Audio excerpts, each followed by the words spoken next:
This is the video about how to calculate percent composition. There are two types of problems that we will be doing here.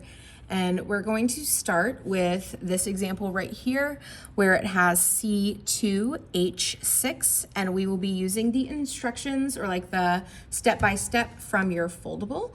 So step number one for percent composition is to find the molar mass of the compound. So in order to find molar mass, and if you need help with molar mass, you can find that video in this playlist as well, is we're going to list our elements. So we have C and we have H, okay? And for C, we have 2 of them, so we'll do 2 times like that. And H, we have 6 of them, okay? Now, carbon is right here. It is 12.01.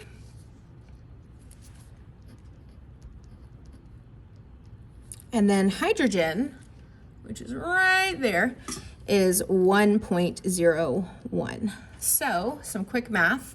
This is 24.02, and we can't forget our units. It is grams per mole.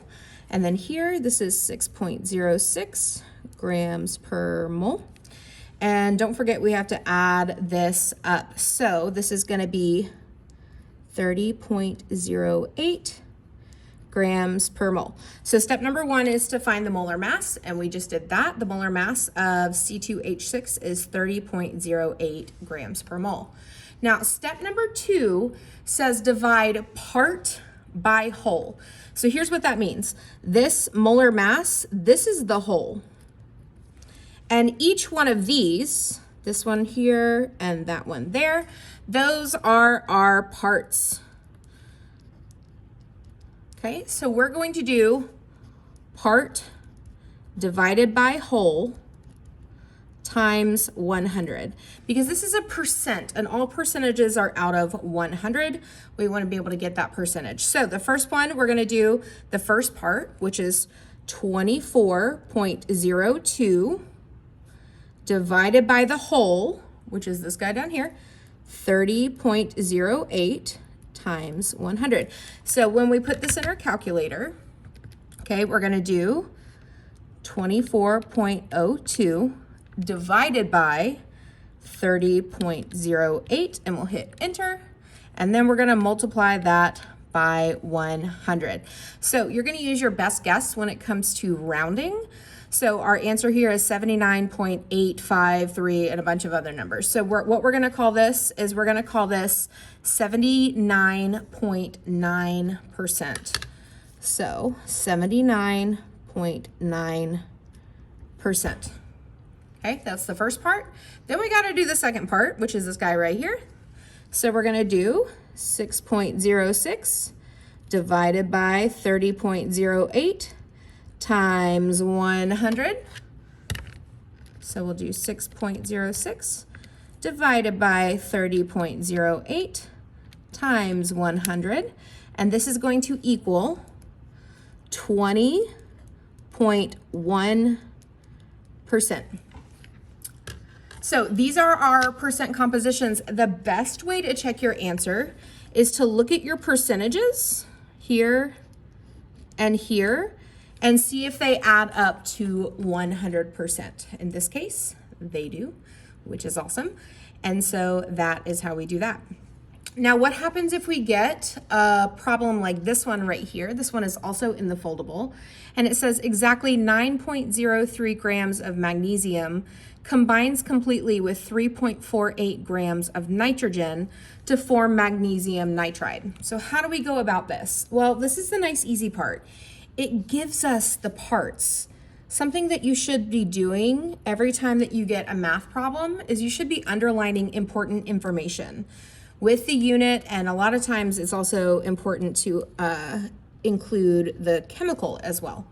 So here's what we're gonna do. These are our parts. Now we have to figure out what the whole is. So if you're like, well, how do I do that? We are going to take our parts and add them together.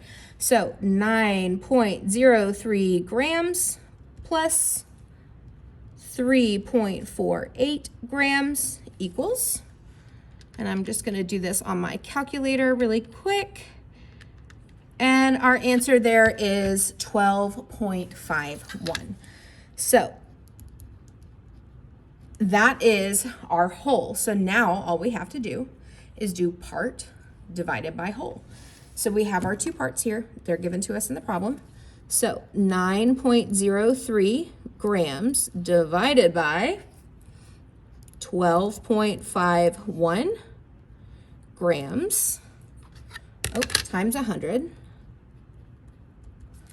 So 9.03 divided by 12.51 times 100 is 72.2. We're going to round that 1 to a 2 because of the 8 that is there.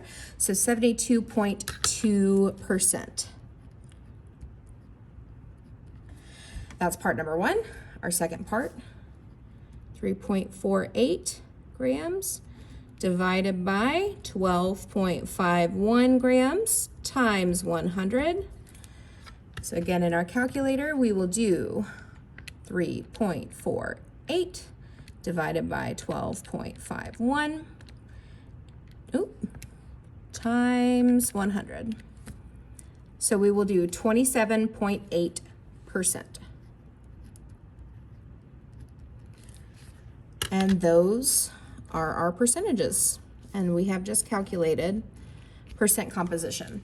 Now, if you're curious about what does this mean, this means for this problem right here that the substance that is formed, in this case it would be magnesium nitride, 72.2% of it is going to be magnesium and 27.8% is going to be nitrogen.